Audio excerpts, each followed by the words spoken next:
So it's the emissions trading system. Essentially it's a cap and trade emissions credit scheme with a lowering cap each year. It operates in the 28 EU countries plus Iceland, Liechtenstein and Norway, and they're limiting greenhouse gas emissions from 11,000 energy intensive installations in the power and industry sectors. Also they cover operators of flights to and from EU member states, also Iceland, Liechtenstein and Norway again. But for the time being, only flights within these countries are sort of regulated. You may have heard in the news a few years ago, I think the US and China both kicked up a bit of a fuss about getting involved with that. It covers around 45% of the EU's greenhouse emissions.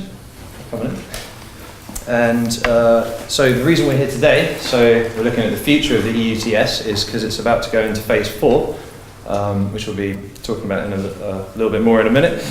So it started in 2005 and basically gave out quite a lot of free allowances, and this led to a surplus, and so the carbon price sort of collapsed, especially after the financial crisis in 2008, where it actually went down to 0 at one point, which obviously doesn't help. So the change that we're looking at in phase 4 is to considerably reduce the free allowances and instead auction them, sort of instantly giving them a price, while increasing the rate at which the cap decreases each year to keep pushing that price up.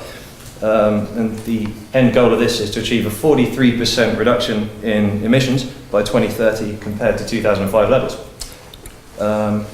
So I'd like to introduce our speakers for today. So we have Ian Duncan, who's a Conservative MEP for Scotland and lead negotiator on reforms to Europe's emission trading system. We also have Dr. Annalisa Savaresi. I said that right? Excellent, good. I was worried about that. And she is a lecturer and researcher in environmental law at Stirling University with a focus on climate change, biodiversity, forestry, renewable energy, and the interplay between environmental and human rights law. And lastly, we have Professor Stuart Haszeldine, who's one of the directors at SCCS, just up the road, and also Professor of Carbon Capture and Storage at the University of Edinburgh. We were due to have Dr. Jelte Hahnmeyer here. I think I'm saying that right. He's not here to defend it, so it's okay. I'm afraid he can't make it because he's got a crisis with one of his projects. And so without further ado. So Ian's obviously been deeply involved in this in the centre of power for many years, so I'm just going to, I think it's good to start off on the simple noddy level and we'll end up at the expert level. That's what we're doing. So I'm going to start off with the difficult bit, because this is what we need to do in the next 50 to 70 years. We're here on a carbon emissions pathway, and if we do nothing, we'll be heading way up there on the carbon emissions pathway, and for survival of climate as we know it, and probably our species as an operational species and civilization, we need to get on these reduction pathways. And efficiency is one of them. Energy efficiency is one of those pathways that could involve things like CCS, it could involve other things, big technologies. Renewables are what we're doing right now in Scotland, so there's lots of different renewables, ways of producing power and energy, which has a much lower carbon emission. But eventually we'll need to, in terms of climate modelling, get down below what we are now in terms of atmospheric carbon, so we'll need to do capture from the air.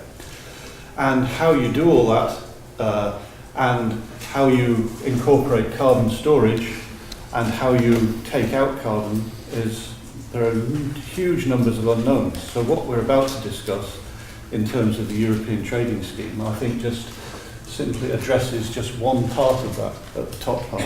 And so this is what we're about to discuss is just to me, a really preliminary first action in the much longer multi-decade mission to store lots and lots of carbon. And so for me, what the EU ETS does lots of good things on the left. So it's managed to enforce discovery and where all the larger emission sites are in European states. So we've long established a list, we've established the principle that people have to declare that, and that's good because now we know the arithmetic of what we're doing. It tries to make it so that a regional bloc can all move forward together, so there's no disadvantage between member states. So we're trying to move together so that nobody can say it's not my business to do that by doing the regional and national caps on greenhouse gas. But what it also does is provides permission to carry on behaving as we do now, so it's not an abrupt change, so you can pay for permission to emit. And that's a good thing because you carry on behaving, but it's also a bad thing because I argue that's the wrong end of what we should be doing. We should be encouraging people to get rid of carbon and store it, rather than encouraging people to carry on emitting it. But it does discover the least cost actions, so it helps people to do the cheap things first across the economy, because it's a whole economy measure. But what it does do on the negative side is I think it's got definitions about which sort of sizes of units are in the EU ETS and which are not. So bigger emitters are in, small emitters are out. So I think there's some gaming about how big you declare your unit to be. So if you can have 3 or 4 units at 49 megawatts, that's obviously better than being in the EU ETS with a 200 megawatt unit. And what it does mean is that it's happy for, once you've set your cap, an individual member state proceeds along its decarbonisation pathway, and it's very happy doing that because that's set for the next spasm of time in the next 4 or 5 years. But what it does mean is there's no incentive to proceed any faster. So if you overachieve, that then becomes a bad thing because you've spent lots of money and effort and decarbonise your economy, but somebody else in the European bloc can then use that space to underachieve. They can take that back. So I don't understand how that political argument plays out, and maybe Ian can slay that myth for us later on. And again, I think this is still, it doesn't really seriously address getting rid of emissions. It just encourages people to avoid greenhouse gas, but it doesn't encourage people to store CO2 or to stop it entering the atmosphere, which is what we need to do from the Paris Agreement. We need to get all that sorted by mid-century, by 2050, and that's not very far away if we want to fundamentally change the way industries and companies behave.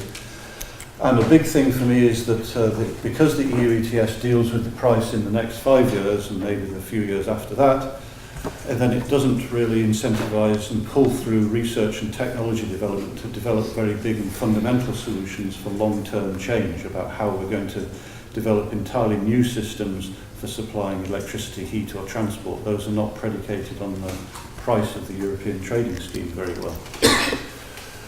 And so good points about ETS, I'll just take the example of the Foreign and Commonwealth Office in a nice building in London. Here's the number of FCO staff employed on climate, peaked in 2010 and is plummeting just now because we've got a different government with different policies. But what the EU ETS does do is it's backed the progress we've already made. So even if government policy has changed and sentiment has changed and climate is viewed as much, much less important, it's very difficult for a country like the UK to go backwards and start emitting more than it is. So it's got the cap's been reached, the cap's going down and down and down. So that's a really good thing, preventing backsliding and spread that safeguard or safety net across all the member states. But I also think there's a few weird things about the European trading scheme. And again, this is something I may not understand fully, but I'm going to say it just as I've said it. That if we produce and combust biomass in the UK, that's regarded as carbon neutral because sometime, somewhere, somebody will plant trees again, or biomass again, and I think that's wrong. That should be an emission because that's still extra carbon into the atmosphere, and as far as the atmosphere and climate's concerned, that's a carbon emission. And a really big thing for me is that if that biomass comes from another country, then mysteriously the carbon emission seems to disappear as it crosses the borders. And so it comes into this country and there's no emissions declared, as far as I can work out. And so I think that's a bit strange. Now I might be wrong about that, but there seems to be a big loophole in the way biomass is treated. And that should be in the European trading scheme. It should be emissions no matter where it's derived from, because it's all carbon going into the atmosphere. And the real problem, another problem for me with the EU ETS is that governments rake in the money, so effectively they're selling the permits, government's selling the permits, and it's not clear to me that the rest of us or the rest of the economy gets the value from those permits in terms of reinvesting in climate action. So governments can use the revenues in the UK, they're not hypothecated for carbon cleanup, they're just used into general taxation. So it's just a way of, becomes another way of taxing a carbon emitting tax. So we need a much better system to combine the revenues to enforce and enable investment in new developments to drive the low carbon agenda further forwards and faster. thing, and I know that there's an innovation fund which partly does that. But the example of that, again, I'll just give an example of, let's say, a big technology like CCS doesn't have a ready pathway to get marketized in Europe. Europe's been really slow to develop big new technologies because it's not able to, for example, access a source of money to invest in that. Now, the new system through the Innovation Fund may be able to do that, but what we need to do is clump up that tax or that income so that CO2 price is not priced at €5 a tonne, but priced at more like projects can go ahead at 50 or 70 euros a tonne to develop those projects, which will need to be lower cost and more available in 10, 20 or 30 years' time. So Europe's failing to use its funds to invest in its future properly from the EU ETS. And here's a sandbag picture from 2016, I guess. And part of the problem, which is partly fixing at the moment, is that the number of certificates from the EU ETS has been superabundant. That's why the price has plummeted. Obviously, some of those have been taken out of the EU ETS system, but are due to bleed back in again later on. And in my opinion, to keep the price high, you need to restrict the number of certificates so that people actually have to bid for them. So the auctioning system is very sensible. So all these surplus certificates just really need to be cancelled and got rid of, because we need to control. It's a very controlled market. It's not a real market. It's a market which is created by creating certificates which are then sold as permissions to permit. So if we want to drive progress, we need to make those certificates increase in price much, much faster than they've done over the previous 10 years or so. So in the next 10 years, they want to increase in price, much more towards 40, 50 euros a tonne by the 2020s, early 2020s. And what could we do in the future? So we might have this in the UK. This is just a cartoon. It's not particularly relevant. But what it means is that the UK then may be forced to shadow the EU ETS. Europe may say that we won't trade with you on equal terms unless you've got something very, very similar to the European trading scheme.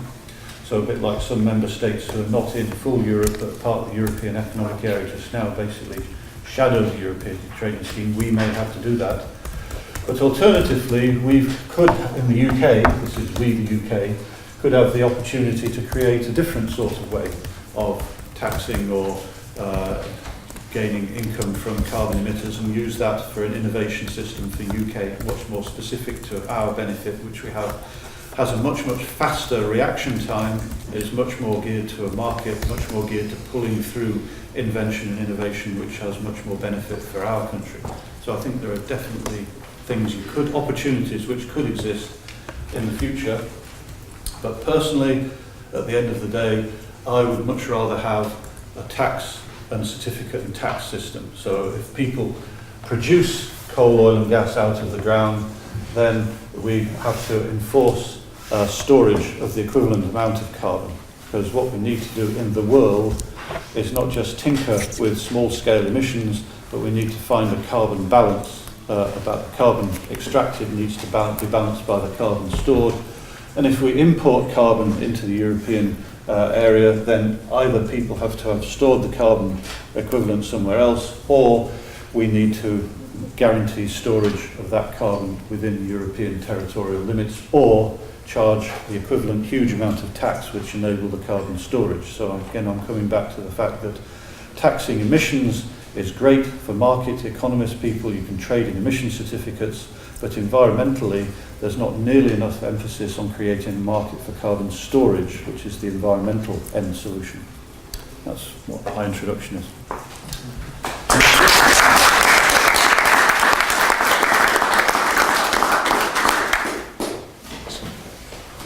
Annalisa, would you like to go next? Yes, thank you very much for that introduction. I will build upon some of the things you said and possibly disagree with some of them. But clearly my perspective to this debate is that of a lawyer and of a geek that has for many years followed the intricacies and the evolution of international and European climate change law and policy. So taking a little bit of a step back and going to the origins of all this, I would like to concentrate again on the positives of the EU ETS and look at the half-full glass picture. When the EU decided to experiment with the EU ETS, nobody had done anything even remotely comparable before. So it was a huge gamble. The history of international and indeed domestic European environmental governance is full of examples like this. Think of when the automobile was invented and the issue had to be regulated for the first time. There was no standard approach. So the same happens when we realize of the problem of climate change. We have to find new regulatory tools to address this issue. Is it a form of pollution? Is it something else? Is it a matter of air pollution? Or is it a matter of regulating business and creating the right incentives for business to internalize costs? Clearly the ethos that inspired the ETS is that, of pushing businesses to internalize costs through regulation and by creating an artificial market. So the EU was a pioneer, for good and bad, because being a pioneer many times is risky, doesn't go flawlessly. Certainly there have been problems with the EU ETS, and we will talk a little bit about this in a minute. Looking at the positive side though, it's true that emissions have reduced in the European Union a little bit thanks to the EU ETS. So by 2020, the emissions from the sectors covered by the system will be 21% lower than in 2005. Is this enough? Have we spent our time and energies well? We can talk about this, and I will very much welcome your views on this. What I would say is important to note is that there were other possibilities. The EU ETS was not a necessity, and a carbon tax could have been introduced. What would the outcome of that be now, 20 years on almost? Who knows? Of course, it's hard to tell retrospectively. What I would say is this. A lot of learning has been made through the EU ETS, and many others have learned from the European experience. The Chinese, amongst others, have been watching this experience very closely. Possibly, when you're looking at the toolbox of a regulator for tackling climate change, emission trading is one of those tools that you may want to use exactly to reap those low-hanging fruits and force the largest, the most heavy polluters to amend their ways by using market-based mechanisms. The issue is, if you look at the European experience, what does it tell us moving forward? Have these teething problems that have been experienced, like hot air over-allocation, have they undermined investors' confidence? So they don't really take this very seriously anymore. Possibly. I would give credit to the European Union for sticking with it and keep trying. So, as you may well know, the European Commission has put forward its proposal for the reform of the ETS post-2020. In a nutshell, what this proposal is about, and we may hear more of it soon, is about increasing the pace of emission reductions, is about better carbon leakage rules, and the transitions through the ETS. The climate package of the European Union already has some tools that enable the funding of energy transitions. Scotland has been one of the beneficiaries of this funding.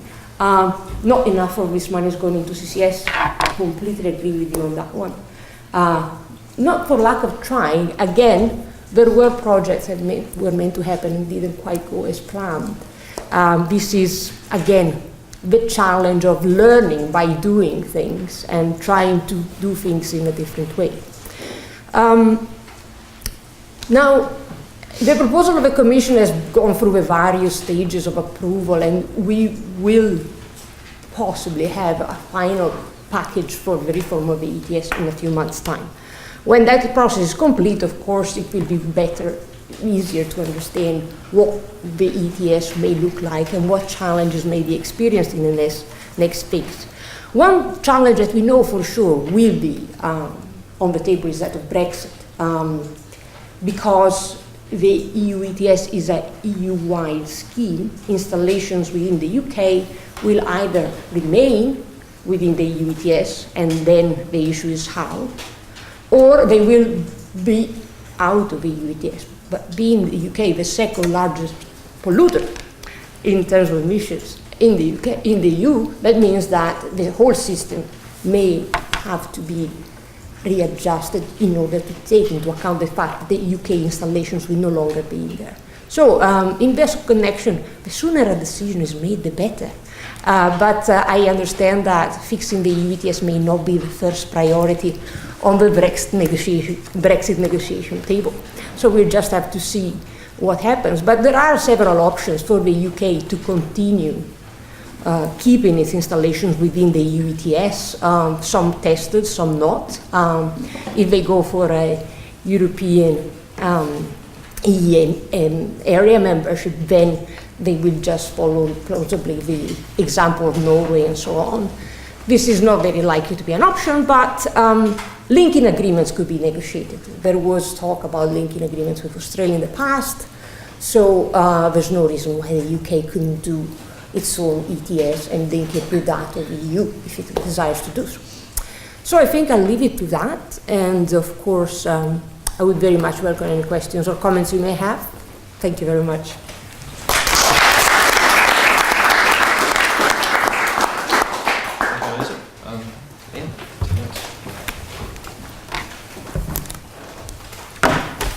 The EU ETS doesn't work.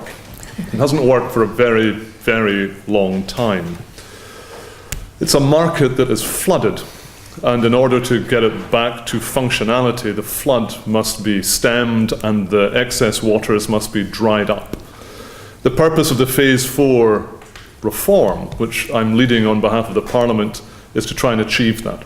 And I will talk about that in greater detail, but before I do, it's worthwhile taking a step back to try and work out where the EU is in terms of its climate change ambitions, and also how it got to where it is. So the cap-and-trade system created in the EU was an innovation, it was unique, and it was the first of its kind, and it happened entirely by accident. Because again, as the two speakers have already pointed out, the best way of addressing these issues is by taxation. If you can create a tax, you can force change through a tax code. Problem is, the EU cannot harmonise tax.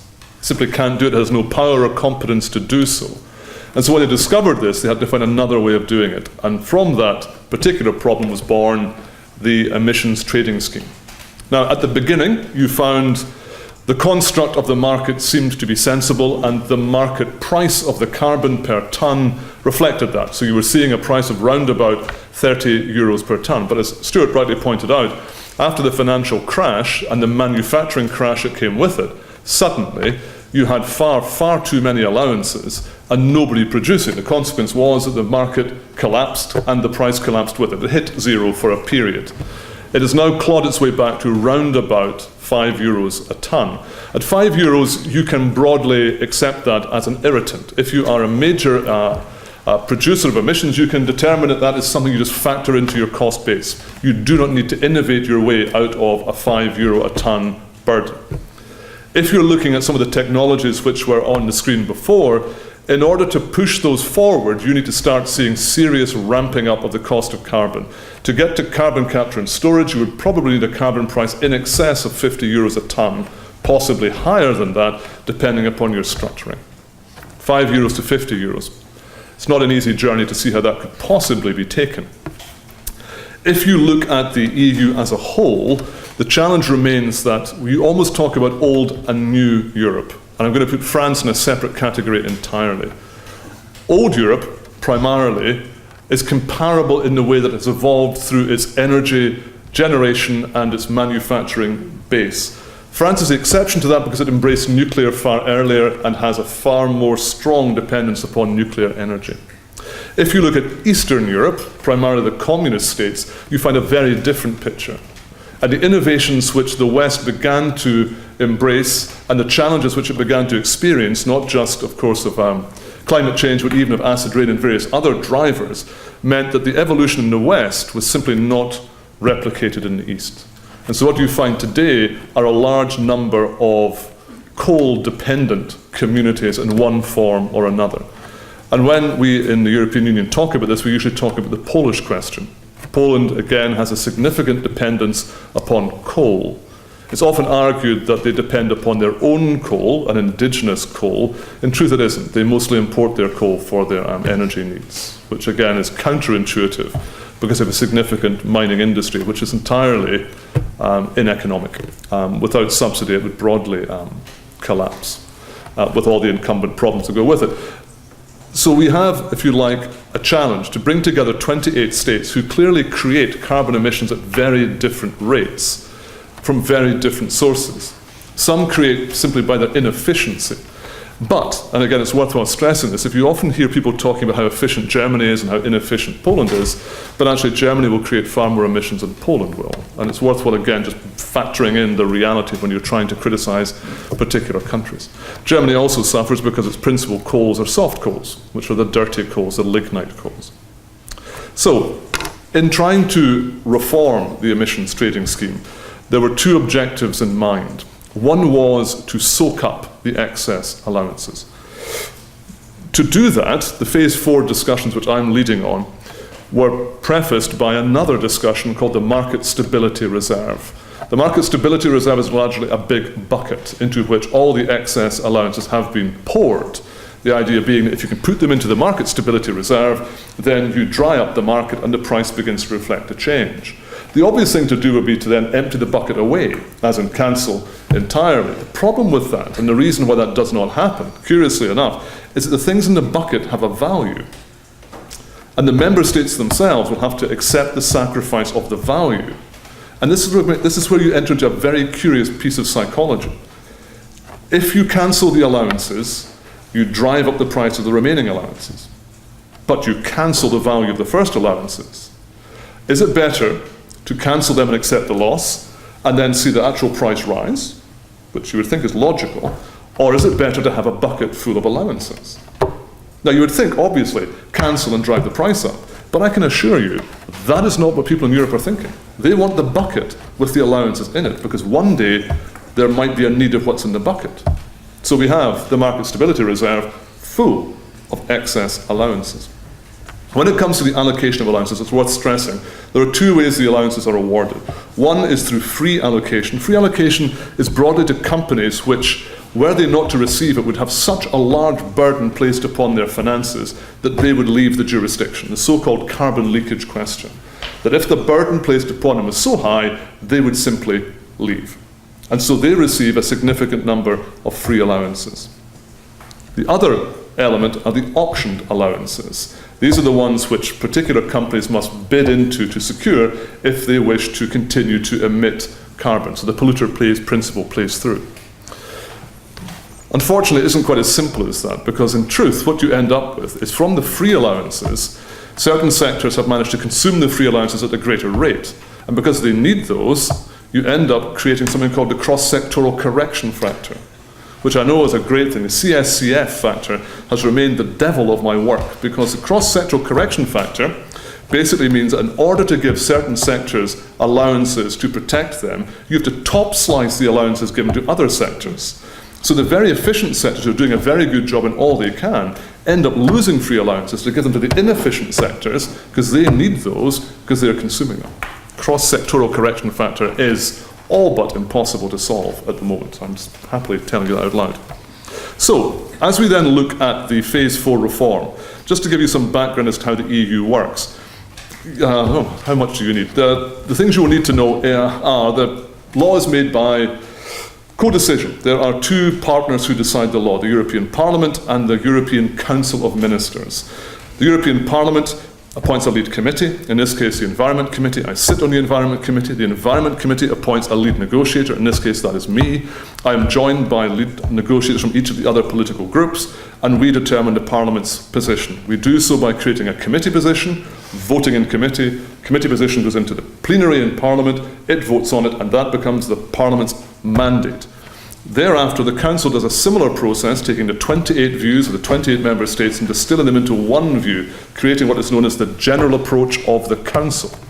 The Parliament mandate and a general approach come together under the chairmanship of the Commission, creating what is known as the trialogue. The three institutions therefore sit down to negotiate. We are now at the beginning of the trialogue stage of this particular reform. The reform itself, once it is completed, will start in 2021. Important dates also to bear in mind: the market stability reserve I spoke to you about before, the initial drying up, does not start until 2019. Now think about that for a second. Imagine if your house was flooding and you said to people, well, I'll tell you what, we'll let it carry on flooding for another couple of years and then we'll leap into action. That's what the European Union did when it created the market stability reserve. It should have stopped the flooding now, but it didn't, because again, back to the question of finance. So in 2019, the market stability reserve will kick in, hopefully drying up a beginning of the excess. In 2021, the phase reform that I'm working on will come into operation.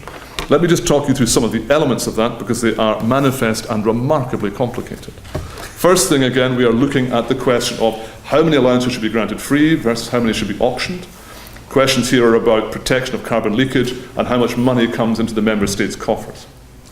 Second thing that we're looking at is what additional protections can we give to industries to stop it leaving. The so-called carbon leakage begins in a very insidious manner. You do not find a plant moving a bit to the left or the right, you find investment leakage beginning. So a multinational conglomerate will invest elsewhere before it invests inside the European jurisdiction. Worth bearing that in mind. All of this takes place against the backdrop of the Paris Accord. The ambition contained within the Paris Accord blew the doors off the European Union's climate change policy and created a significant problem for the member states, because they have still not caught up with what that actually means. Important to stress that. Trying to limit the temperature rises to well below 2 and potentially at 1.5 is all but impossible under the current policies of the European Union. Some member states can do it, but not all. And it's important again to stress that. The linear reduction factor, the so-called decline in the cap, will remain important. How far and how fast we seek to reduce that will be significant. The funds. There are several funds contained within the particular approach. One, which Stuart has talked about, is the Innovation Fund. The idea being that if you cannot innovate to try and create within your own company, money is set aside for that. There is also a fund called the Modernisation Fund, which goes to the Eastern European states. That's also known as a bung, a bribe. There is no other way to describe that. That is just money going to the East to make sure they don't object to the proposal in the first place. Stress that.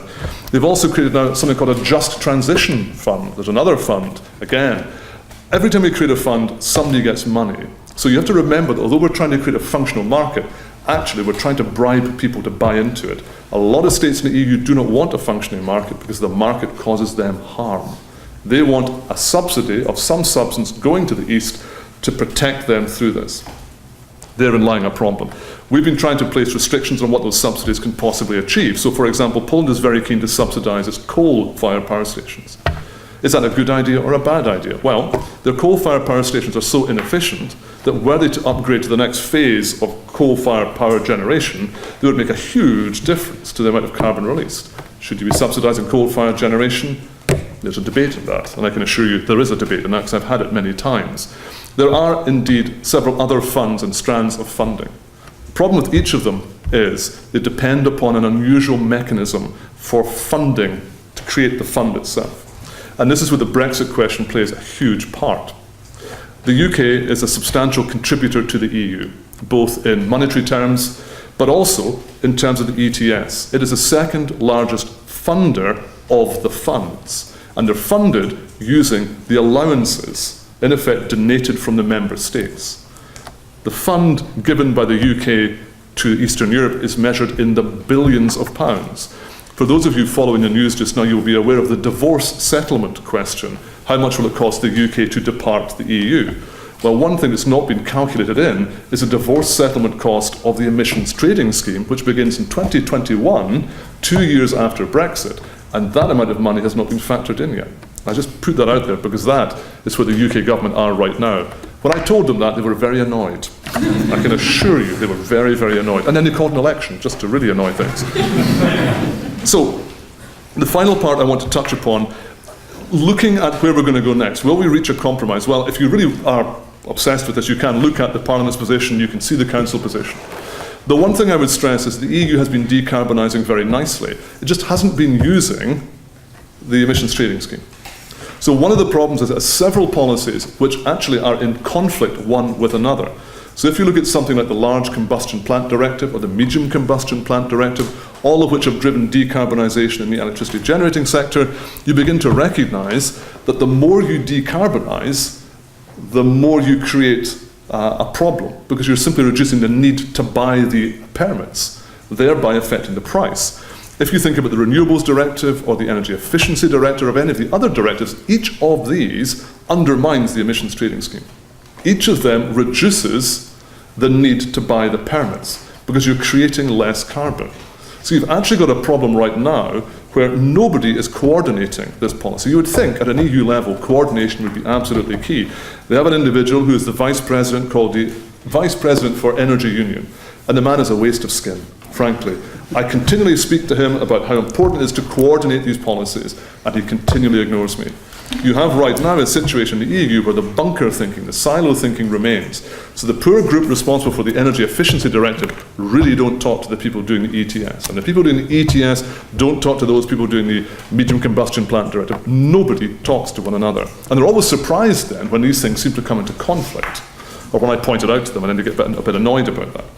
So there are challenges right now, even within the EU, challenges of success. They are good at what they do. The problem is if you're going to call the emissions trading scheme the cornerstone of the EU climate change policy, you can't keep creating policies that undermine the cornerstone. Take away the cornerstone and the building collapses. So the test then, going forward, what will the reform look like? Well, right now, two factors are as yet unknown. The first is we don't know what Brexit will mean. Without the UK, the EU emissions trading scheme does not work as it's been constructed. Full stop. It will need to be reformed again. And bearing in mind that 2019 is the Market Stability Reserve, 2021 is the phase for reform, we're going to be reforming the reform of the reform, which has not yet started. That's what we're going to have to do before 2021. The final point inside of this is, if you look at other jurisdictions around the world, they've embraced the cap and trade scheme, but just made it better. What makes the EU more difficult is the multi-jurisdictional elements and the fact that they are not comparable. So if you try and compare Scotland, which is a carbon innovator, with Slovakia, which is not, but you seek to create a common policy for both, you're going to create tension.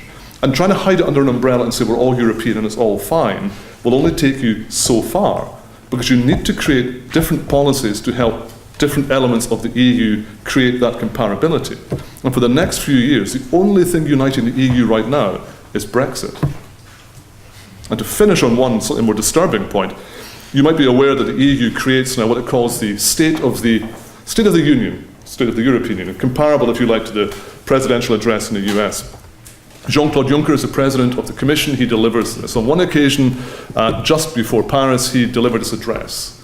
He got to the point, he'd already overrun by 40 minutes when he said, now, I meant to talk about climate change, but I've run out of time. Don't worry though, in the chamber of the European Parliament, I'll send you all a memo about it. Now I remember thinking, well, you haven't really prioritised that very well, have you, Mr. Juncker? And that's fine, but he didn't send the memo. So again, the challenge in the EU is the EU is somewhere we can do business, but until climate change or environmental policy is understood and advanced by the President of the Commission, you will continue to experience what we have now. Silo thinking, dislocate, poor funding, and confusion. And that's where we are right now. Thank you.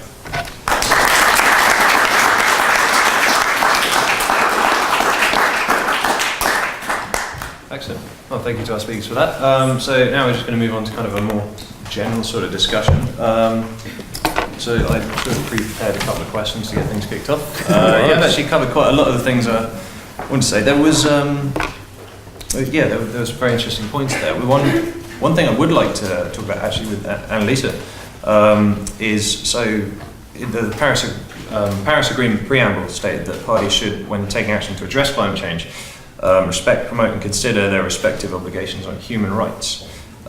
So how does that tie into market-based instruments like the EU ETS, which is obviously more focused on sort of business side of things and keeping that within the EU? much could be said about the preamble of the Paris Agreement and the reference to human rights, but to keep it brief and to the point that we are discussing tonight, nobody knows. Nobody has a clear sense as to what this preambular reference will actually entail in practice. What has happened since the adoption of the Paris Agreement, I can tell you, is that there's been greater interinstitutional dialogue. So human rights bodies have taken quite a keen interest in what's going on in the negotiations on the so-called Paris Agreement rulebook, for good or bad. So you may have heard of the Sustainable Development Mechanism. Submissions have been made by human rights bodies on what these mechanisms should or shouldn't do, and safeguards that may be adopted concerning its operation. How does this pan out in the context of the EU ETS? It's hard to tell, because we are here looking at a market-based mechanism that is largely geared at large installation polluters. Of course, there have been around the world, and you may have heard of these, interesting new approaches to climate change litigation, arguing for the responsibility of multinational corporations for carbon emissions. I actually submitted an amicus curiae on one of these cases last week. What is interesting, I believe, in relation to climate change mitigation right now is that we don't have the answer on liability issues. So what is happening around the world is that many litigants, NGOs, are trying different strategies to see what works. And again, going back to the automobile technology invention, there was no liability schemes engineered for the automobile when it was first introduced. Now we have all sorts of special rules. The same will happen in future for climate change and its impacts. We don't know what those rules will look like. We have an idea of the fact that we may use civil liability as opposed to human rights responsibilities, but this is what the lawyers are, very busy trying to think now, but we have no solution to that yet. Yeah, I can imagine. Yeah, because there would be a large social cost to failing to deal with it, as well as an actual cost too. It's part of a toolbox, liability is part of a toolbox. What do you do with those who don't address the issue now that we know it's a problem? Of course, you cannot go back historically and attach liability to those that innocently polluted, but once you, and this will happen sooner or later, establish a threshold or a timeline, then you can start thinking about construing liability schemes. Okay, great. And sort of pose this one to everyone is, so it's quite sort of clear that IEA's roadmap and most of the research and scenarios that have been done, that the timeline is to get this all sorted is basically 2050, if not sooner. So at the moment, like Stuart was saying, CCS is not taking off anywhere near as fast as it should be. The EU ETS isn't sort of working as such, as you say, it hasn't worked so far. So it's going to have to be quite a big, some big changes in order to get it to the stage it needs to be at. So how do we sort of go forward with that? What are the changes that should happen? You need to be very careful about looking at the EU. The EU is probably at the most advanced stage of any part of the globe right now in terms of its adaptation, its mitigation, its targets, its thresholds. It's all great. We are there, pushing at the right stage. The rest of the world isn't right now at all. We're not even close in some of the countries. And if you're looking at the question of, well, it comes down to cash, ultimately. The reason why Paris happened was because the US and China managed to come together and find a way through this. But if you look at America today and where it might stand, it may yet continue to embrace new technologies, but it's unlikely to put in the substantial funds expected to do the adaptation and the mitigation. It's unlikely to put in that kind of money. It's the principal funder of the change, and it's not going to do that. So if we are looking at how do we move forward, we have a political conundrum. Equally, and this is where some of the issues become more tangled, we have already exploited our resources successfully. We have built our society on the back of our coal and oil and various other hydrocarbons. But we now turn toward other parts of the globe and say, but you shall not follow our lead. You shall not experience the wealth which lies beneath your feet. You must accept the technology which we have created for you to avoid all of these problems. Now that becomes a much more tangled area. I've done some work in Botswana, sitting on top of the largest coal reserve in Africa. Our advice to them is leave it in the ground. The motto of their Bureau of Energy is, the future is coal. That's the motto of their government department. So what do? How do we stop them taking out the black gold from their ground, bearing in mind that more than half the country has no electricity at all? And of the electricity they do have, most of it's imported from South Africa. So what are we offering Botswana today? Is it a windmill? I think this is, it's an interesting point. You can't exactly sort of say, well, we've already done this, so you can't. But I guess that is also, we've got an imponderable set of problems. Because a lot of these big technology actions are going to take many years, decades to introduce. The United States is traditionally the funder who pulls through new innovation in technology, and again that's going to sit on its hands maybe for 5 years at least. What we know we can do is much greater actions on efficiency worldwide on anything, whether it's sharing cars or insulating houses or better air conditioning systems. So that's the logical and obvious thing to do. But how you actually make or encourage countries to do that, again, we've got the luxury of having lots of choice. We can choose whether we want to change our heating or air conditioning system. If you're in Mexico City or if you're in East Africa, then you don't have a choice. You're just struggling whether you get light in the evening or not light in the evening.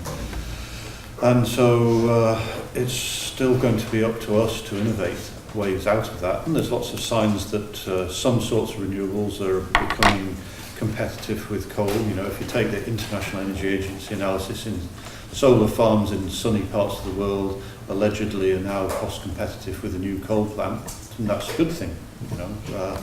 It may not stop people pulling coal out of their ground if they happen to be sitting on a big resource of it, but it means that it's now in contention as serious consideration.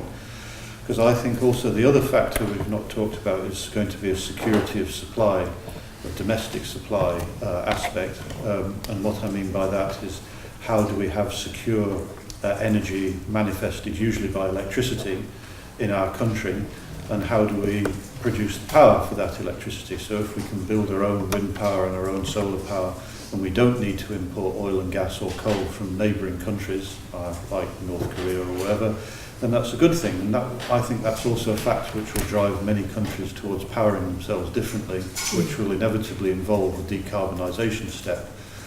But none of this is going to be getting us down that curve of overall CO2 reduction in anywhere like the way we need to be doing.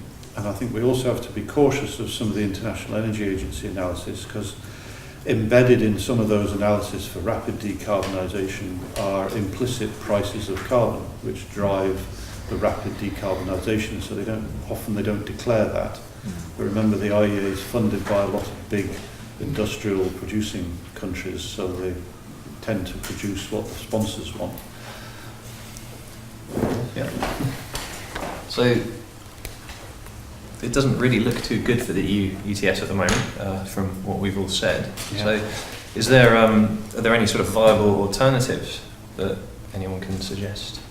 Any ideas about that? Lots of alternatives to the ETS. I think in some respects that it works at all, it's nearly a miracle. Trying to bring together these disparate nations in a common scheme, even involving large bribes. That's great. But actually, a lot of the other issues which have been driven forward by the EU have been much more successful. If you look at the Large Combustion Plant Directive, that's had a huge impact. I mean, we now no longer have a coal plant in Scotland, and we had the second largest emitter, I suspect, here. It was huge. So we don't have that because of that piece of legislation, not because of the emissions trading scheme. And there are other examples where we have driven forward innovation inside renewables, again, using the Renewables Directive far more successfully than we have in terms of the emissions trading scheme. Trying to create a functioning market is a very different thing than trying to actually stop something else happening. It's easier to halt something than it is to construct an architecture into which you can create functionality and trying then to manage how people interplay one with another. That is proving difficult, and I think in a multi-jurisdiction or multi-member state approach, it's nearly impossible. And the final point I would make, and this is going to sound a very peculiar Brexit point, is the advice that I gave the Secretary of State was we should leave the EU emissions trading scheme because it's a complete bugger to try and reform it. How on earth could we possibly go through this? We're now doing reform of the reform of the reform before we've even started, and you're telling me that that's what we want to be involved in the future? This is too cumbersome, it's too complex.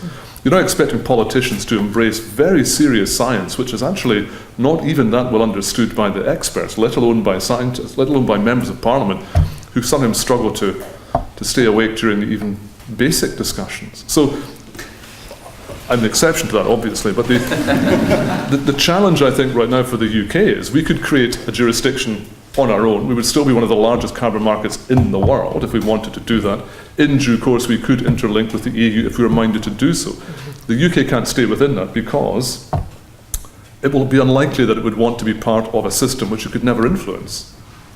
Could never influence the reform going forward, always be on the outside. And if you're not at the table, you're on the menu. It's a cliche. So the problem is the reform goes forward without you and you're left behind. So the UK will almost certainly be outside, creating a huge functionality problem for the ETS left behind. And I don't think right now, for all the discussions that Mr. Juncker might be having over dinner with the Prime Minister, no one is talking about climate change or carbon emissions or a carbon market. That's so far down the list as to be on a different page.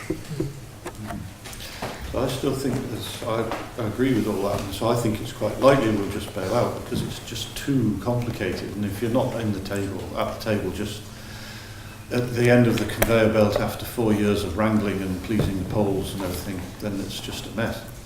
But I still think there's a fundamental decision to be had about whether you want to tax emissions or provide this certification of emissions and gradually internalise the cost of behaving badly, or do you actually want to promote the reduction, the absolute reduction of emissions and promote the storage, which is an entirely different philosophy and is much better for the climate overall. And we've really been dragged into this emissions trading discussion because of the European action, because Europe can't put tax on things, because Europe can take common action on climate and its much lower threshold of emission in the Parliament.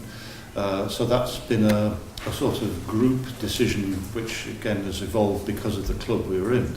If we're not in that club, we can take a much more pure, science-informed and far-sighted decision about how we want to proceed to the ultimate objective, if you like, of being carbon neutral in the what I'd call the medium term, 2050 term. But I don't know how much that will cost. So I'll say that's a pure science type of basis, and that's probably a secure economic way of doing it in terms of imports or exports, but I don't know anybody who can really work that out in terms of money. Yeah. If I may raise a flag of caution on all that, I think it is probably true that for the UK to be within the EU ETS post-Brexit doesn't make a lot of sense.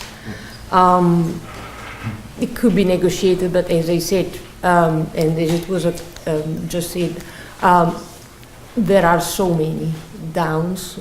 They seem to exceed the advantages. The issue is, what do you do instead, given the fact the time frame is so tight? Will there be time to think of something else in this Brexit carnival in which we're in, where so much energy will be sucked and drained by the fact that we are, going through a major period of reform in so many areas potentially. So there is that flag of caution that I would raise. Yeah. So I think we can maybe open up the floor for some questions now as well. So if anyone would like questions, please speak quite loudly because our microphone's just down here. So anyone got any questions? Gentleman over here. Yes.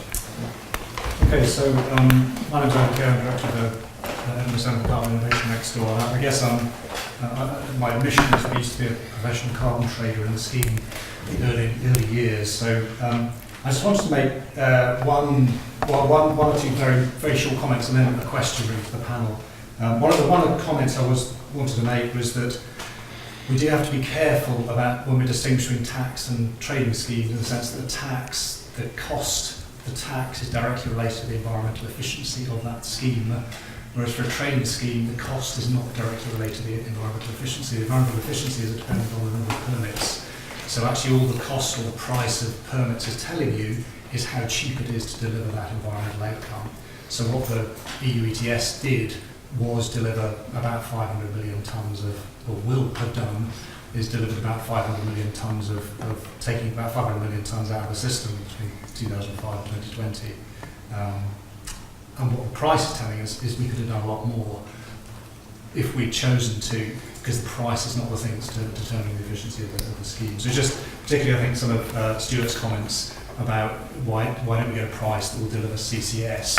The answer is the market's very good at finding a cost of doing something, and it's finding the cheapest ways of doing it. It doesn't need to go any further to deliver the environmental outcome that was set at the start of the scheme. So it's worth keeping that in mind. So you could deliver a cost if you wanted to, if you set the scheme up to do so. So just to come back that quickly, so you can carry on with the conversation in a minute. What I'm talking about there is, as well as the cost of the right now, then I'm postulating we also need to make investments in creating new possibilities. So we're creating new options for the future when it gets harder. And we don't know what all those options are. So some of those option creations will probably be wasted. But if we don't create any options, then we don't have any actions to do in 2030, 2040, 2050. And markets also don't give you lumpy bits of investment. Yeah. Absolutely. I think the other thing, just a flag from the question, is just to make the point that what was very clear was that the EU ETS forced energy management, environmental management onto the boards of companies, and that was the biggest difference we saw in that period, 2005 to 2009. Because it actually forced companies to have to respond to it because there was going to be a very large fine if they didn't, and reputational damage. So actually that was in some ways the best thing, because what they did was operationalise the cost of carbon into their business. So it became an optimising tool, not a fundamental change in systems tool, but it allowed businesses to operationalise that changed it. So my question, which really is first of all just to say there's some really insightful comments, so thank you for those. My question was really about, partly to Ian, was actually how is the EU looking at the fact that for the last 10, 15 years it has been absolutely the lead. We're now seeing China coming through and sort of saying we're going to take on and become the biggest ETS going forward. So has there been conversations about how you look at links between the two? But it's also related then to the investment leakage, because again, if you look at the issues we faced 10 years ago within the scheme, what we found was companies coming to us originally before it started saying, if you put an ETS in place, we will leave the EU, because it's just what we want to be able to operate. And it was utter nonsense. When we talked to them later, what they actually said was, it's energy costs and labour costs, and actually we're not going to go, say, to the States, we're going to go to wherever the cheap energy is, which might be shale gas in the States now. There's certain chemical companies, it might be India, it might be the Middle East, it might be wherever. But what we actually haven't seen is very much movement because of the carbon. What we've seen is because of overall energy costs and labour costs within Europe. And so one of the questions I've got is, again, given that we are seeing the likes of India go down the route of 175 gigawatts of renewables in the next 5 years, going on, the minister's just come out to say he wants 100% electric vehicles by 2030. We're seeing China moving very, very rapidly. Are we actually getting to the point where a lot of these other big blocks are starting to move ahead in those sorts of ambitions? So in practice, what we're seeing is investment leaving Europe, not because the EU ETS is too stringent or too difficult, it's actually just that's where the investable opportunities are. Well, I'll say yes to that. So I think that the way, Europe's slow to adapt compared with the rest of some of these emerging economies, because we're sort of held back by our infrastructure because we've already got our infrastructure. So if you're creating infrastructure for the first time, it's the sort of leapfrog metaphor which people used to talk about 5 or 10 years ago. So I think we're witnessing some of that starting.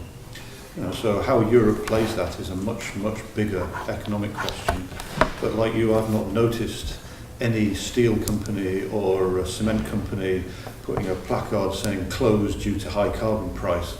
Rather it's due to the flexibility or high cost of the workforce, or what our transport of raw materials is. There's all sorts of other things come into play. And I'm also, avoiding leakage of industry is a really, really big thing, because high carbon industries are an immense employer in numbers of people in Europe and an immense amount of the, let's call it GDP, of money value of Europe. So how you retain that is really difficult. And personally, I suspect that they probably will not be fitting high-tech, expensive stuff like CCS on the back end of their industry, but they'll wait till plants get old and then they'll build a shiny new, better one, which is very carbon efficient. So the evolution was rather like buying new A-grade washing machines. The evolution will happen spasmodically over numbers of decades. I think the EU has a lot of issues. As it's grown, and it's grown as a marketplace, it's struggled to integrate its economic component parts. And I think right now the challenge in trying to bring up Eastern Europe to Western Europe's standards is proving all but impossible to achieve. And that's why much of the conversation is around subsidy. How can you help us with money to get to where you would like us to be? And there's a moral blackmail implicit in that. So for example, pre-Paris, you found that the states in the east of Europe had far more leverage to try and encourage more money to be given to them to sign up to ensure that Europe could remain in the leadership position. Europe progresses now broadly at the pace of the slowest member, and the other states of the world don't.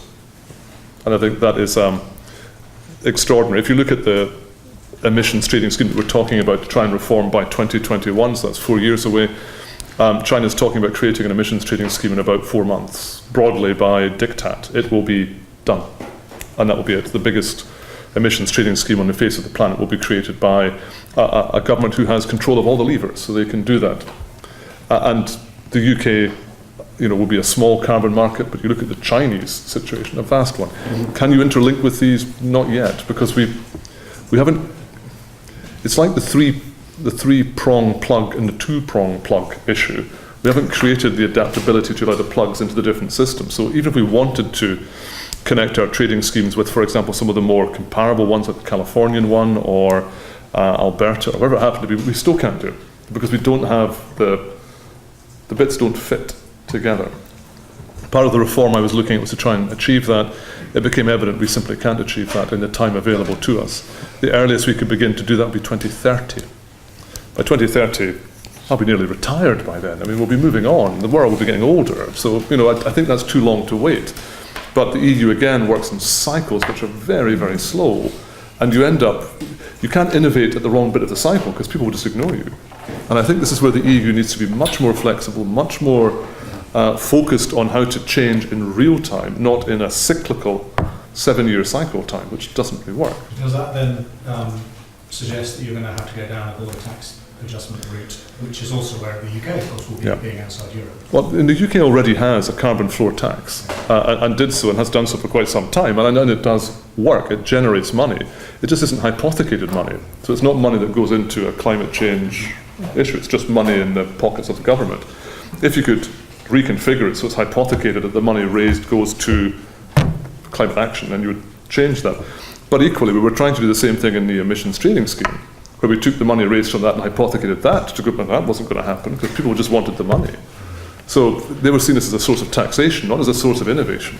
And the final point about this, and this is, I think, the damning element, it's not a criticism of the EU particularly, but it is a real problem, is things have got to move fast, and the EU isn't able to move fast. It's actually, just by its nature, a slow-moving beast. It moves deliberately and carefully, and it moves everyone together, but it's always now going to be behind. So when we had the pre-Paris discussion and we had China and the US and they brokered that deal, that was deal done. The EU was not in the room, wasn't anywhere near the room. And the EU had always been a climate leader, and actually at that point it was a climate observer. It was watching two major players determine macro policy for climate. And that was, I think, sobering for the EU, who'd always been at the forefront. And I think also because they weren't invited to be part of that was really annoying. I'm aware of that. The final point, again, and it's one of these issues which I think we need to look at. I think taxation works because you can just do it. But you're absolutely right. If you're trying to create a system whereby the costs can be mitigated in a different fashion, then cap and trade is it. You can mitigate the cost by just being the most innovative within a functioning market. If the market doesn't function, it doesn't work. Taxation by its nature will drive change because you will have a tax and there is no dodging it. You are just going to pay it. Difficulty with a tax system is, again, you're increasing the overall cost of operating, and that's far more likely to create carbon leakage than a mitigation model, I would imagine. If I may say something on the potential, very briefly, on the potential role of the Paris Agreement in this context, because we clearly don't know much about the Paris Agreement, but potentially it can become a tool to address those leakages issues that have been mentioned, because if everybody is serious about achieving the 2 degrees goal, that means that compared with the Kyoto Protocol scenario where only some states had targets, everybody should really be reducing their emissions and being serious about implementing strategies to decarbonize. So there is less incentive for polluters to migrate, but this is only in theory, if it works. If it doesn't, takes one to leave, doesn't it? There is one of the bizarre problems. If you look at the burden share across the EU 28, just cast your eyes toward Bulgaria. Bulgaria is allowed to increase its carbon emissions. How's that for a cap and trade situation? They're literally allowed to increase because they're deemed to be so low down, they can go up. So we've actually created a system which allows certain member states in the EU to increase their carbon emissions whilst also overall trying to decrease their carbon emissions. Something's gone a bit funny there, I think. And pointing that out to people, you'd have thought they'd have agreed with me. No, that's part of the deal. And the same had happened with the Kyoto Protocol, to be honest. Some countries had positive targets on Kyoto, and that was, again, a political decision, not a scientific one. But isn't this because there's really no buy-in from Europe to Paris, because Europe signed as a bloc rather than 27 or 28. We signed individually for some reason because we're all quite a few did. Yeah, all right. So but Kyoto's top down, so it didn't really work in that sense. But Paris is trying to marry a bottom-up action with some sort of top-down review every 5 years. So it's a different way of operating.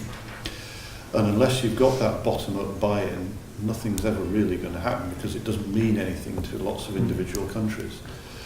But what's lurking out there is this sort of loss and damage discussion in the UNFCCC, because it's now clear that emerging economies or countries about to be drowned will be able to sue us for knowingly carrying on polluting the planet. And so we're going to, the longer we do nothing, we're going to be laid ourselves, this is a long-term deal, but we're laid open to a loss and damage crippling lawsuit for billions and billions of dollars. The loss and damage one wasn't warmly embraced by the West, that particular clause, I can assure you. There was a real recognition. And one of the issues which Scotland would face if you were wanting to be local about it is we are at the cutting edge of innovation, but we were also at the very beginning of carbon usage. So if you're looking at who's responsible for much of the problem, then actually Scotland's a far higher per capita share of that than almost any other part of the globe.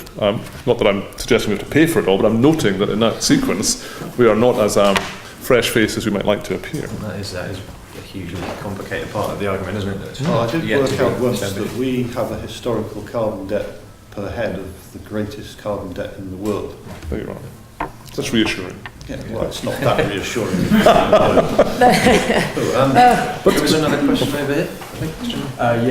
It was just really annoying to hear how fundamentally flawed the EU is in dealing with this issue.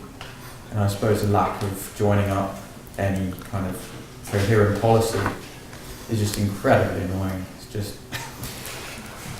interesting adjective. So I'm just wondering, in your position, it's probably gone too far now, but whether there's any thought just to scrap it and blame it on Britain leaving. I mean, there's... I can answer that. The answer is no, because there are too many people who've bought into it now. Yeah, that's what I think it's just too far gone. It's like people who've bought Betamax. Until VHS actually comes along and really overtakes, people are going to stick with the Betamax model. It's not that it can't work. It can work. It's just that they've created a mechanism for trying to reform it that is so complicated and so cumbersome that, and so open to abuse. So there are a remarkable number of people who, I've stopped listening to lobbyists now, because not that I ever listened to them before, frankly, but I would probably get during the period of the discussions upwards of 30 to 40 calls an hour from people wanting to talk about this for just a few moments, thinking they were the only person calling me. Think about, no, you and everyone else has called me today. The problem you witness just now inside the EU is that the fact it works at all is amazing in terms of climate change. It's much easier in a uni-jurisdictional model to address issues, primarily because the government of the day has a mandate to change things, whereas in the European Union, the mandate evolves depending upon circumstance, and out of that emerges sometimes quite odd deals. So the deals are cross-fertilised. So the deal that you look at in terms of climate change might actually have more to do with some other policy entirely, and that can be very problematic. So one of the issues I've been dealing with, I sit on the Dieselgate committee, which is a hoot, I can assure you. One of the bigger problems inside the Dieselgate committee is that there is literally corruption at many levels inside the EU. So you've literally had a cheap device installed in certain cars to allow emissions to be different on a test grid from being in reality. But one of the bigger issues, which we're not really touching upon, is that the automotive sector has been remarkably untouched by any endeavours in terms of climate change. And one might argue it's because certain member states have very large automotive industries and have huge influence on how certain policies go forward inside the EU. Now, it might be unkind of me to note that, but I merely do just observe the fact that we have not made any serious attempt to address the automotive question at all during the last 10 years when we've been innovating across a whole range of areas. And there have been a number of obstacles thrown up to that. And so the issue about shall we abandon, there are too many vested interests now who have invested in not just companies, but also NGOs who have invested in this. There's a whole range of participants who now believe this is the only way forward, and who get very annoyed when I say that the UK probably won't participate, because they think that will then break it. And then you can blame the UK if you want, I suppose. Any other questions? Yeah, one over there. Probably one that I don't really understand either agreement properly, but just to throw one in, does the Paris Agreement make the emissions trading scheme obsolete because of its sort of level of doing things at the moment, basically at nation levels of commitments? It doesn't. I mean, because we signed as a bloc and we signed as member states, and we set forward our individual declared ambitions, we are committed both individually and collectively. Does it make the emissions trading scheme obsolete? No. It empowers the Commission to recognise there's a number of tools at its disposal to try and advance the policy.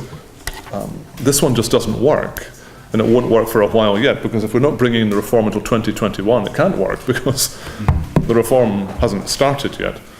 I think the other challenge that we're facing is that the EU works in a very Byzantine way. So the European Council are currently working to targets they agreed in 2012, which have been somewhat superseded by the Paris Agreement, but because they haven't met to discuss the targets, they haven't changed the targets. So at the moment I find it's somewhat peculiar that certain member states are arguing that we can't possibly do this because the 2012 targets we've collectively agreed tell us something different.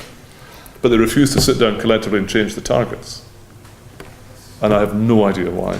I'm sure it's some bizarre reason. Well, I think the issue of Brexit again will have some weight in that conversation, because what will the rest of the EU do? Who will, shoulder the burden? Or there is again a conversation to be had on who will do the bit of the UK, if anyone, or if this will be just shifted on to the UK, and who knows. Interesting stuff. But one of because we talk about the ETS, there's also the non-ETS effort share directive. You come across that, and that's a beauty, I'll tell you. Wow. But the point about that is that the UK shares a greater burden than some of the other member states. If you take the UK out, but you maintain the target at the same level, then you have to redistribute the redistribute the ambition to the other member states. And right now, they don't want to have higher targets per individual. So they're really annoyed at the UK disappearing off, giving them even more work to do left behind. So. If I may, on land uses, I think this is particularly interesting because what the European Union was thinking of doing post-2020 was to bring in this sector more decisively, but how to bring it in. This is a sector that is not included in the EU ETS for obvious reasons, because it's not an installation, it's not an energy-intensive industry, farmers and foresters largely, so it's regulated. Well, presently, not a lot of it, except for accounting, was happening, but post-2020, the European Union was trying to come up with some grand scheme on how to reduce emissions in this sector, and many were watching the European Union, to be honest, again, pioneering and coming up with a strategy. But what is your opinion on that proposal? Have any of you here come across LULUCF? Yeah, LULUCF, which is land use change and forestry. That's another corker. That's another one of these policy areas. I had a meeting with the Polish energy minister. It's basically, again, to try and adjust the non-generating capacity areas, so forestry would be one of them.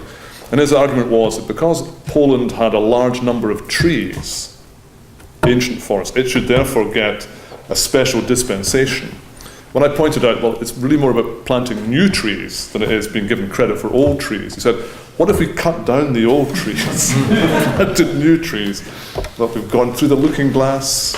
This is a minister from the government of Poland asking if you cut down old trees and plant new trees to get the benefit. So we are not joining up the thinking in the EU, and this is a classic example where farmers right now are bound by the Common Agricultural Policy. No one's even told them they're about to be bound by another climate change policy. No one's going to give them additional funds from the CAP to deal with this. They'll be burning cows in the streets of Brussels because they'll be so angry about this. We do not join up our policies. I was saying before, we didn't join up our climate change policies. We don't join up our other policies either. If one of the biggest contributions to climate change is methane from our agricultural sector, you would think it should be included in some of the discussions. But you'd be wrong. It's not. And like I said, the whole biomass issue is perverse, I think, a lot of the time. So, there's lots of opportunities in biomass, but it needs to be regulated and authenticated with a proper supply chain so you know what you're doing. And that's just not happening. So the whole so I suppose we're heading towards a conclusion that the EU ETS tangle is just a symptom of the whole European tangle of too much democracy. That's right. You can have too much democracy. Ask the Chinese, they'll tell you. Yeah, they can cut through that quite well. They do, yeah. So perhaps that's the solution, more of a Chinese-style system? Well, up to a point. Who's in charge, really? Up to a point. Excellent. Any more questions? Yeah, well, Simon, right. Yeah, I mean, there's a slight paradox, isn't there? Because we're speaking quite negatively, but actually within parts of Europe, there's actually quite a lot of important innovation happening, particularly in Germany, for example, in the UK as well. So within this kind of tangled mess you're talking about, actually still there is space for innovation that's globally very important. And maybe the EU level is just not the right level. Maybe it's because the nation state is where that innovation can be powered up and where you can align different interests and policy mechanisms and regulation, etc., better done at the national level. Maybe that's what the conclusion is. But having said that, though, there must still be a role for the EU level. There must still be a role in explaining some of the successes that we have in Europe as well. So I'm trying to give it more of a positive interpretation here instead of this saying, being very negative. But I think actually there must be some ways in which the EU ETS has contributed to the success at the national level as well.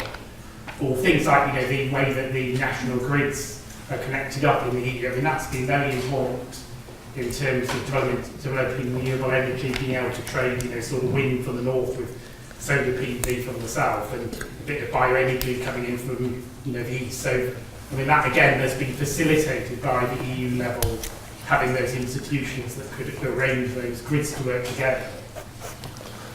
Up to a point, although I probably would disagree a little bit, because actually a lot of these things don't work as well as they should. So if you look at the question of the gridding of the EU, it's pretty poor. It should Germany's leaks, doesn't it? Yeah, it should be far, far better than it is. You would think the EU would be perfectly placed to do that, but it hasn't managed to coordinate in the way. So I've been doing a lot of work on the North Sea, looking at how to connect the grids up there. And there's an agency called NSCOGI, which I will let you look up the acronym, and they are really struggling now to get the buy-in from the member states and the EU to get it moving. I think the other issue, and this is where I'm certainly very anti-EU, although I voted to remain, but I merely note that I haven't had an epiphany as a result of this, but I note something which is also troubling. The EU is very poor. It puts a lot of money into investing in innovation. It just doesn't get the returns from the investment. And I think in many ways, one of its chief failings is it's probably looking at the wrong part of the equation. It needs to take away the things that are in the way of innovation, that are the bugbears or the things that stop it working, rather than trying to put the money in and shove it started, because the EU itself was very good at working out how bad it was doing. So it was looking at the US as a very good model for individual innovation and pushing forward. And it was trying to draw the model across, but then it got stuck. It couldn't make it work at an EU level, because as you rightly point out, innovation normally works at a member state level. Where the EU is at its best is the sharing of good practice, but then innovation quite often they don't want to share because it would lose their advantage over it. So you end up in a slightly convoluted tangle where the EU would claim to be, it has an innovation strategy, it just doesn't innovate. I'll probably not be as negative as that. I think, to go back to the full half-empty glass picture I described in the beginning, I think one has to give credit to the European Union to kickstart some conversations and some policy reforms in member states, take waste in the UK, so many other issues. On climate change, it's been messy. There's no denying that, and the EU ETS is not probably the most successful bit of EU climate policy. I think it has been important. I would probably sympathize with those that talk about scrapping it, but I think politically this is impossible. There's many jobs attached to the EU ETS. I mean, talk about this. It's very hard to. But it can be fixed, I guess. But you cannot blame the EU for trying to remedy it, but probably they're not doing it in a very efficient way. This is what I would definitely say.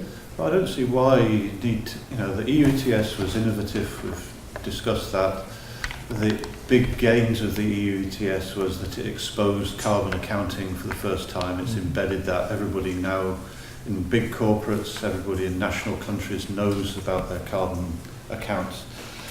So that's achieved lots of objectives, but that doesn't mean it needs to stay static. So you could equally well, just the same as we all had a renewables target, there was an agreement for you all had to produce your X amount of renewables, and that wasn't a trading of renewables between countries necessarily, you just had a target and you got there. So you could just say we want a carbon reduction target from each country and you better get there. There's no trading, just get on with it and do it in a way which suits your country. So I don't think that replacing the EU ETS is necessarily a total nightmare, but it's got its 8-wheeled wagon bogged down in the morass of the Brussels swamp, and it's difficult to extricate that. So maybe we should just abandon the vehicle and get a new one. Well, that's Brexit for you. There you are. No, I didn't say Brexit.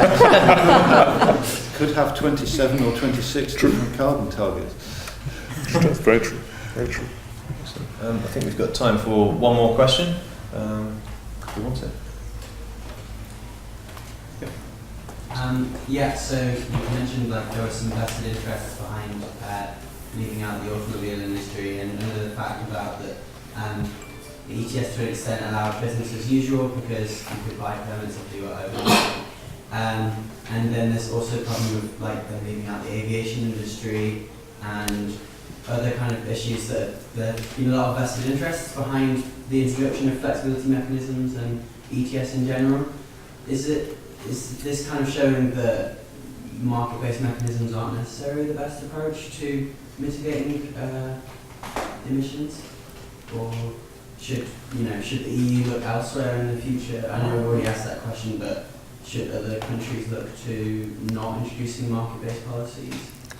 Maybe conflating two things. The aviation doesn't belong inside the ETS, nor does maritime. They're very, very different. You'd have to create a very different interface to bring them in.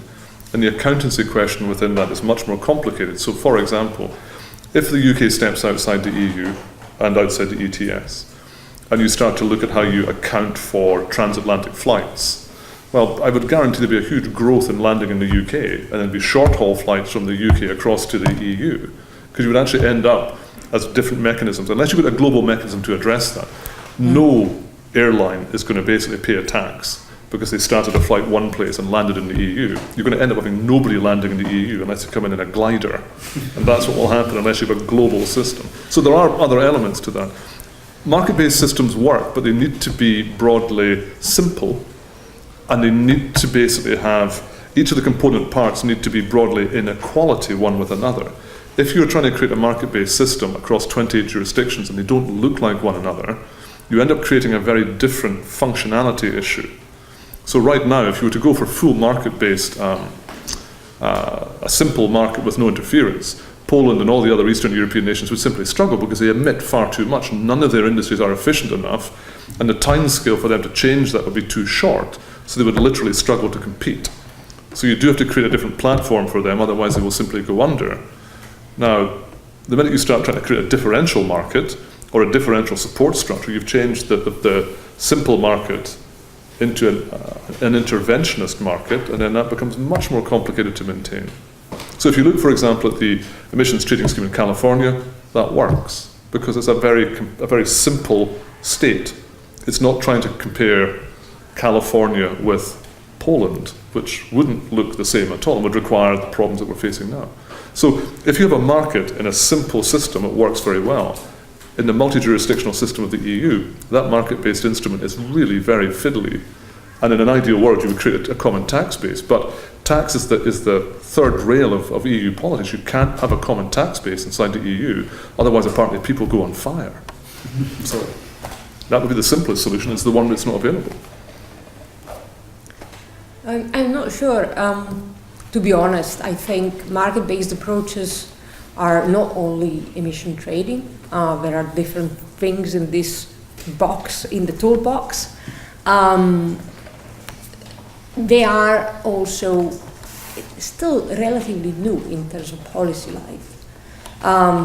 There are things like RED+, payment for ecosystem services, all things that can be turned into means to tackle climate change, reforming the CAP, for example, with an eye to addressing the issue of emissions. It really depends on so many variables, and always when you experiment with a new policy tool, you really don't know what will happen with it. All you can do is compare notes with those who have done it, and this is where the experience of the EU has been so interesting for others to learn from and try and perfect the tools that you are using. So this is what is going on right now. If I were a lawmaker in another jurisdiction, I would probably take heed of the lessons learned by the EU, bearing in mind that it's a very strange animal and it's not like a state or a federal state. So some of the issues that have been experienced in the EU are not materializing anywhere else, but some of the potential that exists in the EU at the same time don't exist anywhere else. So half full, half empty glass again. Oh, compromise.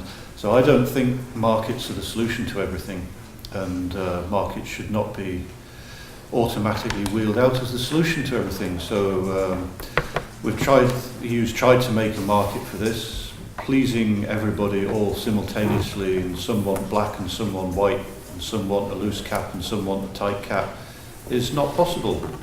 And so got to remember what the objective you're trying to achieve is, and the objective is trying to reduce the overall carbon emission.